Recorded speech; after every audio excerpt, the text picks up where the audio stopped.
We're mourning today, aren't we? It's wow. Tell you what, when I sit here after a big wedding that I attended, after a great celebration of happiness and love and joy, and I have to look at the screen and see the fact that we've been pumped by 90 points in round one is diabolical. I looked back at some of the things this morning and I saw that, we had 24 less possessions. We were only -7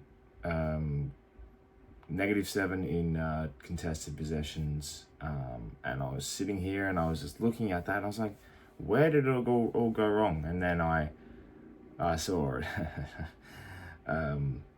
There is not 1 ounce of pressure in this team. This has no spine. We are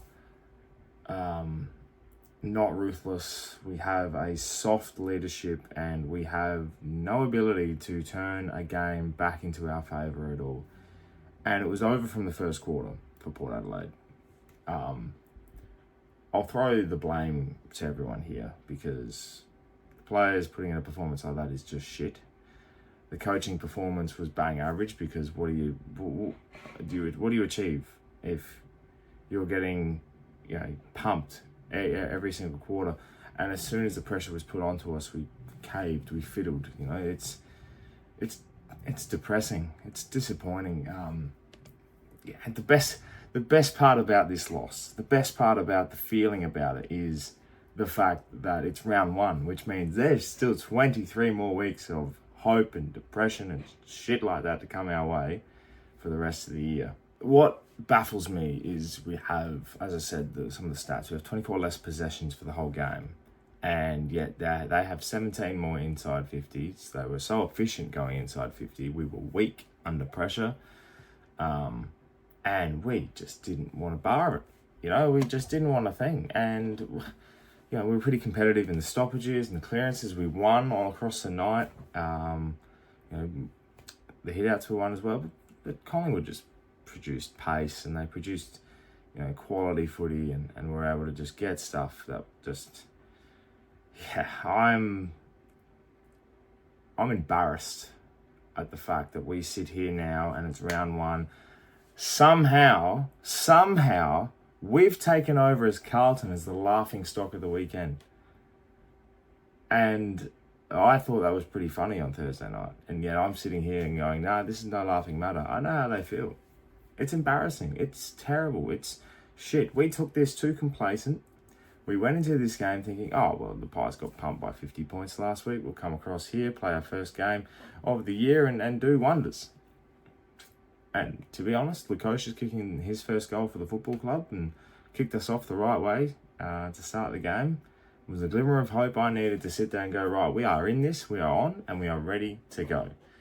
But since then, I sit here and the two blokes that can generally hold their head high, probably, I don't even think you can probably hold them high. And I'm only based on this. I saw Boak's performance, which was unreal to see. A 37-year-old deciding to go, let's wind back the clock. 28 touches, kicked a goal, was probably our best. Rosie had 35. Where did everyone else go? Wines had 34, and I'm sitting here looking at these, and I'm thinking, what's going on?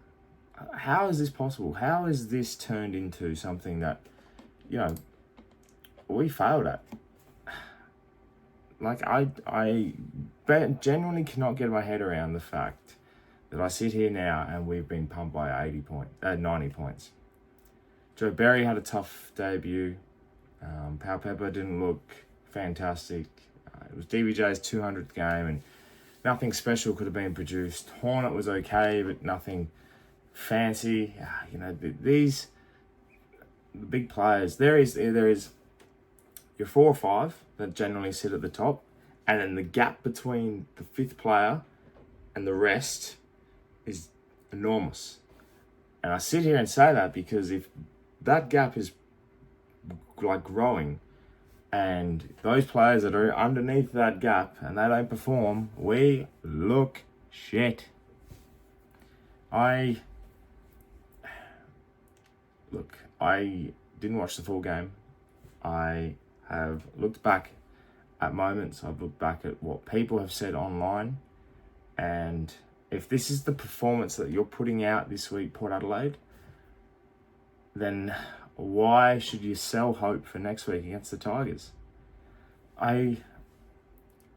It's all falling apart in front of our eyes. And I don't want to get too drastic because, Brisbane rolled in 3 last year, ended up winning the flag. They didn't have a 90-point loss to Collingwood at the G, but they had their moments. Last year, we bounced back against getting thumped by Brisbane at the Adelaide Oval, and we ended up turning it around. So I have faith that we do have the ability to turn this around. We have too much talent on that list to sit here and give it up straight away. There is a lot of changes that I would be making. I think Lachie Jones has something to just work with in the sandful. Ryan Burton will get a go instantly. I'm baffled at this performance. So I sit here and I look at it, and I look at the best players for Collingwood, and I could see it. It was Dan Houston, side bottom. Membry. These blokes just, every single time we play them, they somehow turn it on. It's incredible to witness just how unique this change can happen with Port. It's how we can make average players look fantastic. And I'm not saying Dan Houston or Membry are side bottom are average, absolutely not. I'm just saying you lift their stocks up. If you can rely on one team to make it look pretty and beautiful for another one, it's Port Adelaide to make sure that they can let every player on any team's list look fantastic. And it hurts even more knowing that Dan Houston's on the end of a 90-point win against us. It really, really does. It really puts salt into the wounds. Look, Ken, mate, what have you got for us? Because I'm not going to sit here and I'm not going to say, oh, well, what's the go with this, or let's sack you. I'm thinking, well, what's the benefit of you being this year? Like, well, what is the benefit of this? Because clearly as day, how we can go from losing the Crows in the match simulation, which was nothing. St Kilda looked fantastic. I loved their running game. The internal trial looked half-assed. And come into round 1 and put out piss poor performance like that. What is your response, Ken? I don't want to hear we're way off the pace. We were racing. Our pace was of like an F1 car driving dry tires in a wet race. Like, it was terrible. So I don't know. I'm not gonna jump to conclusions. I'm gonna sit here. I'm gonna soak this in. I'm gonna say this hurts. This is a piss poor start to 2025. You can't sell hope like this. And all I want to say is that thank God I had a wedding, because honestly, this sucks. Anyway, this is my review. It's a little bit different than normal. Sorry about that. I wanted to make sure I had a piece out, and I just want to make sure that everyone knows that I will be there next week. We will all be there next week, Port Adelaide. So if you want to rock up too, I suggest you do, because honestly, you owe us. Thank you for watching, Port fans. Let me know in the comments below your thoughts about the game. We'd love to hear everyone's opinion about this one, because as I said, I haven't been able to fully dive into what the game was as such, and barring watching majority of the game, but seeing missing bits and pieces, it's not a good pill to swallow. So let me know in the comments below. Thank you so much for watching. Subscribe to the channel if you're new, for plenty more Port Adelaide and AFL content to come your way. My name's Anthony, and as always, ThePear.